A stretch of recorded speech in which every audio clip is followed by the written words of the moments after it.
What's up, guys? We are Warfield Within, death thrash metal from Germany. I'm Chris, I play guitar, and I'm here with... Sebastian, I am the vocalist in Warfield Within. Greetings to you. Yeah, there was a pre-band to Warfield Within. The band name was Chaotic, and in 2005 we changed the band name to Warfield Within. Yeah, the lyrical topics are quite personal, so this refers to the band name Warfield Within.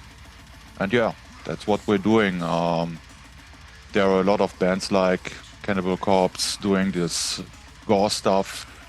Bands like D-Side singing about Satanism. So our topic is quite more personal, and that's why the band name is Warfield Within. So we reformed the band in 2019 after a hiatus of about 6 years. And before I was playing bass in Warfield Within, and when we reformed, I switched to guitar. And actually, we didn't even plan to write any new songs whatsoever. We just wanted to play the old material. And we started to play some shows, and then the Corona pandemic hit in 2020. So we spent quite some time in the rehearsal room, and started writing songs. And after a while, we had written about, I think, 12 or 13 new songs. We had a lot of time on our hands, and we got quite creative during that time, because like everybody else, there was nothing else really to do what you could do in that time. So as far as music goes, it was a pretty cool time actually, because we had a lot of time to spend together and to just create new music. So this is our new album. Quite a nice digipack. So let's take a look at the track list. First song, Second Coming. Yeah, it's quite a statement. Yeah, it's like, here we are, we're back again. This is the second coming. Yeah. Beast Inside is actually a song just about, releasing inner demons. It's quite similar to Second Coming. Yeah, here we are back again. Let's kick some ass. Silencer, yeah. Actually, I was playing the video game Hitman and got influenced by it. Yeah, songs like Pessimist are just about, the downfall of society, about war in general, about all the bad things which happens nowadays. Chronic Habits quite explains itself, just about, bad habits everyone has. Yeah, for example, the last song, Potent Power Divine, we did a lyric video for it. It seems like a very occult song, but actually it's about writing and playing new material during the Corona pandemic in a dark rehearsal room within a Second World War bunker. So this was just a song about the strange, weird atmosphere during the Corona pandemic. So we had the album title ready already, and we were collecting quite a few ideas to give to the artist. His name was Ale, coming from Belarus.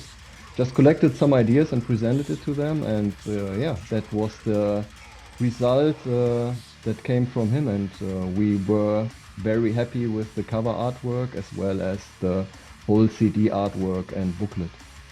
In my opinion, it's not necessary to have a label nowadays.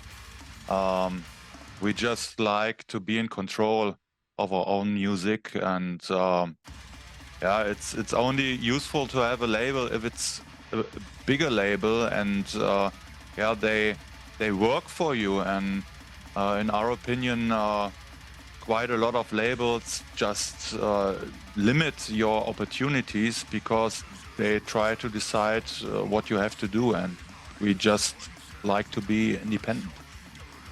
Yeah, nowadays you just have a lot of possibilities through the internet, be it via YouTube, Instagram, Facebook, etc. Basically, you can present your music to a worldwide audience, be it on Spotify or other streaming platforms. It's not like it used to be 20 years ago when you had to send your CDs or tapes around the world for someone to listen to. Nowadays, everyone has access to your music, who has access to the internet. So the problem is more to be found by the people because everybody has access to all the music on the planet. So it's really not easy to get your name out because there are just so many bands that people can choose to listen to. So my first death metal CD was actually Gorefest. The album was called Erase, and I'm not even sure how I got to that. I suppose it was probably through a German music channel Viva, who had a metal show that played Metalla. that Metalla that played that video for Erase, and it was at that time the most brutal song I had ever heard, and that was yeah, really interesting to me. And after that, I started listening to Carcass, Cannibal Corpse, etc. Yeah, I guess we all started with classical heavy metal bands. For example, bands like Manowar, Iron Maiden, Blind Guardian, and was pretty much the same with me, watching all the metal shows on German television, like Metalla, and after that there was Headbangers Ball on MTV with Into the Pit. And yeah, it was very cool at this time to get in touch with really heavy and extreme music. And I guess my first contact with really extreme music was Napalm Death, and after that, it all went extremer and extremer, exploring all the death metal, thrash metal, and black metal stuff, and one thing just led to another. Yeah. In my opinion, you can be the best band with the best production. Nowadays, it all comes to having relationship to other bands or labels, and sometimes you have the impression it's all about kissing asses. Yeah. And we just don't like kissing asses. Yeah, so that's what I would like to change in the music industry. As I said before, yeah, we just like to be independent and do our own thing. But it comes to the impression today it's just not enough, yeah, to spread your music, and yeah, it's all about relationships and contacts, and that is a very poor development. I remember one show and the audience was really freaking out, and I just forgot all the lyrics of the song we were playing, and even the people in the audience were yelling the lyrics back to me, and I still couldn't remember. So this was an epic fail. Yeah, actually, I cannot remember any really bad epic fail, at least not with Warfield Within, with some of my other bands, maybe. But yeah, so far, all the shows we played, with me being on guitar, also with me on bass back then. I played bass in Warfield Within from, I think, 2012 to 2013 before we went on hiatus, went, yeah, pretty smoothly, actually. So to be honest, I'm not really listening to a lot of recent music. Most of the time, it's music from the 80s or 90s that I'm listening to. But to be honest, I don't really pay attention to new releases, etc. As it is mostly like the classics are mostly the best. And that's also the same for movies. I don't really care about the new movies coming out or anything like that. Most of the time, the classics are the best for me. Yeah, it's pretty much the same to me. I listen to the classics, like, I don't know, Cannibal Corpse, Morbid Angel, D-Side, And we have to say, yeah, we just spend a lot of time creating our own music. Yeah, with Warfield Within, we have another black metal band called Panzerkrieg 666. And yeah, it's really time consuming. Yeah. But I have to say, I'm a huge horror and science fiction movie fan. I always wanted to watch a movie called a Serbian film because it had the reputation to be really extreme. And yeah, after I watched it, I have to say it's really taboo breaking. So when it comes to extreme violence and taboos, yeah, that's maybe the most extreme movie you can watch. When it comes to psychological horror, I would say watch the movie Martyrs, but only the French original picture, not the reboot, which was made a few years ago, I guess, in the USA. Well, to be honest, I don't really care a lot about the future of death metal as a genre. Like I said, I'm not really listening to any current releases or anything like that.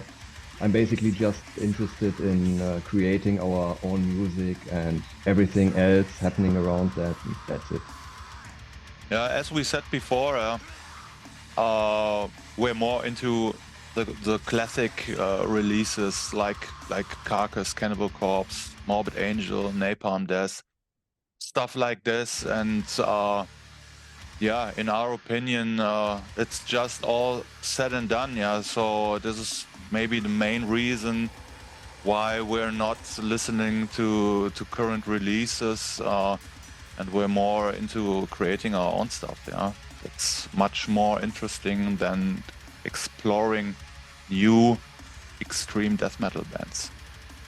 Yeah, everything has been pretty much said and done in the 80s, 90s already. So there's nothing, to me at least, nothing interesting coming out anymore. And even the classic bands, I mean, like bands like Cannibal Corpse, etc., are still putting out music, but do you really want to listen to the 15th Cannibal Corpse album, which are still very good, but it's just like pretty much a repetition of all the stuff they did before. So it's nothing new really coming out anymore that's of big interest to me. What I dislike about current releases is they all sound the same, yeah, and production-wise, and this takes the energy and the rawness, and, yeah, real emotions from it, yeah, and this is maybe the worst thing about new releases. So as we said before, we are not really paying a lot of attention to current music and also the music scene here in North Rhine-Westphalia. What we can say is we have both been active in the underground scene for about 20 years, and what is interesting to notice that a lot of bands that we used to play with when in the 2000s and 2010s just disappeared. So we are actually one of the last people, I would say, that are still being active in the underground. There are not many bands left that have been doing that as long as we have done. There are quite a lot of bands, but it's a confusing situation and it's hard to keep the track. Yeah? So I don't know. Yeah, there are a lot of extreme metal bands when it comes to thrash metal, death metal, black metal.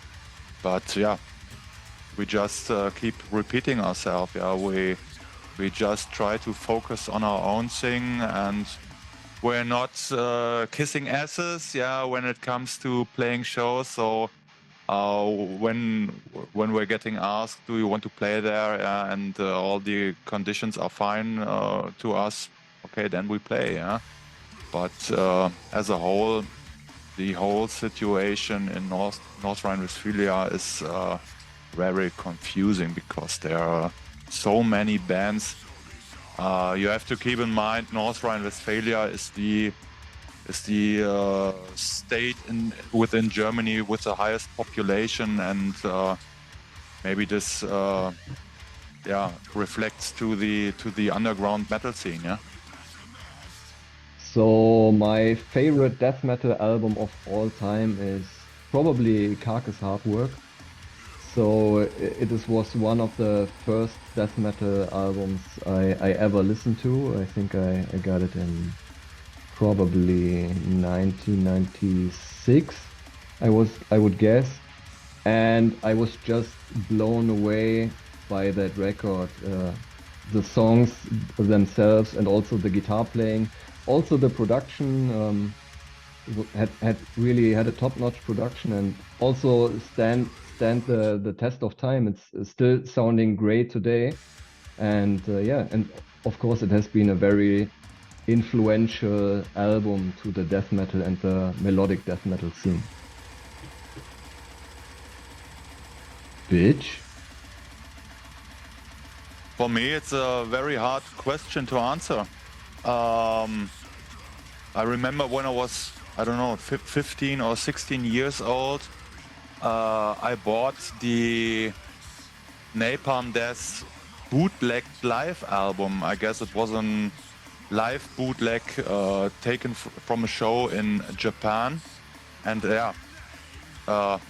it's just the bootleg, but I really like the intensity, the rawness, the power. And when I listened to it, I just thought I want to do this. Yeah, I want to do stuff like this. It was just brutal intensity. And after that, I don't know, when I was 16 years old, I visited a Cradle of Filth show, and Napalm Death was the supporting act, and it was just insane violence. And after that, I became a huge extreme metal fan. I have to say I'm not even paying so much attention to the cover artworks, but for me personally, I have always liked the cover artwork of Morbid Angel, Altars of Madness, with all the faces, etc. I always thought that was pretty cool. I really like the album cover from Cannibal Corpse Vile, showing this zombie-like guy with this sliced stomach and all the innards coming out. And I don't know, when I was 15 or 16 years old, this was just really extreme. Well, that's a difficult question to answer, but I would probably answer it also with Hard Work by Carcass, because it was one of the first albums that really brought me to the extreme metal and fascinated me with the guitar playing and production. I always liked, I would say, this off-topic stuff, because, as I said before, all is said and done about gore and Satanism and stuff like this. I always liked bands like Dying Fetus doing some social criticism in the older releases, and yeah, I just have to say, even in death metal, I like intelligent lyrics. So we just released our album Beast Inside in July of this year. The album was actually recorded already more than 2 years ago, so about August to November 2021. During that session we recorded 16 original songs and also one cover song. On the actual album ended up, I think, 10 songs, if I remember correctly, so we have still 7 songs left over, so we will probably release the 6 original songs as an EP. During next year. Let's see what time it will exactly be, probably March, April, something like that. So that is the plan for the immediate future. And also we are already working on album number 3. We have about 6 or 7 songs almost completely written, and we are preparing to record relatively soon again, so probably also like beginning of next year or latest mid of next year. And also we are planning quite a lot of shows. We are planning we are playing live this weekend. Actually, when you watch this interview, this will be the past already. But we have already, like, I think 5 shows confirmed for February, March, April, and we hope to play a lot more shows next year, of course. Thank you very much, Death Metal Promotion, for giving us the opportunity for this interview, and also for promoting our album and lyric video. We appreciate it a lot. And to the subscribers, feel free to check out our stuff. If you like technical death thrash metal, you should give the material a listen. You will hopefully like it also. Yeah, feel free to visit our homepage, www.warfieldwithin.de. Feel free to visit us on Bandcamp. This is our new album, Beast Inside. We released it as an Digipack CD. Yeah, would be really cool if some of the subscribers would support us and get the album. Yeah, follow us on social media. Visit our shows. Thank you very much again for your support.